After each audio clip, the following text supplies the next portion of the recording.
Welcome back. ಆಡಳಿತಾರೂಢ ಕಾಂಗ್ರೆಸ್ ಪಕ್ಷದಲ್ಲಿ honey trap ಸಂಚಲನವನ್ನ ಸೃಷ್ಟಿಸಿದೆ. ಸ್ವಪಕ್ಷದ ನಾಯಕರಲ್ಲೇ ಪರ ವಿರೋಧ ಶುರುವಾಗಿದೆ. ಡಿಸಿಎಂ ಡಿಕೆ ಶಿವಕುಮಾರ್ ಅವರ ಹೇಳಿಕೆಯ ವಿರುದ್ಧವೇ ಹಿರಿಯ ನಾಯಕರು ಬೇಸರವನ್ನ ವ್ಯಕ್ತಪಡಿಸುತ್ತಿದ್ದಾರೆ. ಈಗ ಹನಿ ಟ್ರ್ಯಾಪ್ ವಿಚಾರ ಆಡಳಿತಾರೂಢ ಕಾಂಗ್ರೆಸ್ನಲ್ಲಿ ಒಂದು ರೀತಿಯಾಗಿ ಸಂಚಲನವನ್ನ ಸೃಷ್ಟಿಸಿದೆ.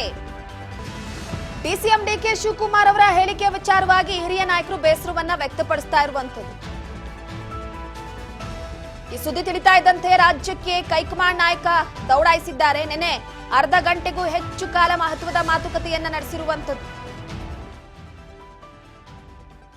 ಈ ಹನಿ ಟ್ರ್ಯಾಪ್ ವಿಚಾರ ಸಾಕಷ್ಟು ಸಂಚಲನಕ್ಕೆ ಕಾರಣವಾಗ್ತಾ ಇದೆ. ಕಾಂಗ್ರೆಸ್ನ ಮುಜುಗರಕ್ಕೆ ಕಾರಣವಾಗ್ತಾ ಇದೆ ಪ್ರಕರಣ. ಈ ವಿಚಾರವನ್ನ ಸೂಕ್ಷ್ಮವಾಗಿ ಹ್ಯಾಂಡಲ್ ಮಾಡೋದಕ್ಕೆ ಎಂಟ್ರಿ ಕೊಟ್ರ ಅನ್ನುವಂತ ಪ್ರಶ್ನೆ. ಎಲ್ಲಾ ಮಾಹಿತಿಯನ್ನ ಪಡೆದುಕೊಂಡಿದ್ದಾರೆ ಮಲ್ಲಿಕಾರ್ಜುನ ಖರ್ಗೆ ಅವರು. ಇತ್ತ ಲೋಕೋಪಯೋಗಿ ಸಚಿವ ಸತೀಶ್ ಜಾರಕಿಹೊಳಿ ಹೊಸ ಬಾಂಬ್ ಒಂದನ್ನು ಸಿಡಿಸಿದ್ದಾರೆ. ಘರ್ಜಿಸುವ ಹುಲಿಗೆ ಸಿಡಿ ತೋರಿಸಿ ಹೆದರಿಸ್ತಾರೆ ಅಂತ ಬೆಳಗಾವಿ ನಾಯಕ ಹೇಳಿರುವಂತದ್ದು. ಸಹೋದರ ರಮೇಶ್ ಜಾರಕಿಹೊಳಿಯ ವಿಚಾರವನ್ನ ಪ್ರಸ್ತಾಪ ಮಾಡಿದ್ರ ಇಂಡೈರೆಕ್ಟ್ ಆಗಿ ಅಂತ. ರಮೇಶ್ ಜಾರಕಿಹೊಳಿ ನೇರ ಆರೋಪವನ್ನ ಯಾರ ಮೇಲೆ ಮಾಡಿದ್ದು, ಹಲವು ಅನುಮಾನಗಳಿಗೆ ಎಡೆ ಮಾಡಿಕೊಡ್ತಿದೆ ಸತೀಶ್ ಜಾರಕಿಹೊಳಿ ಅವರ ಈ ಒಂದು ಹೇಳಿಕೆ.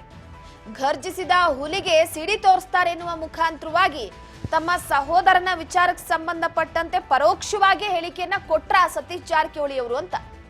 ಸೊ ನಿನ್ನೆ ಅರ್ಧ ಗಂಟೆಗೂ ಹೆಚ್ಚು ಕಾಲ ಮಹತ್ವದ ಮಾತುಕತೆ ಆಗಿದೆ.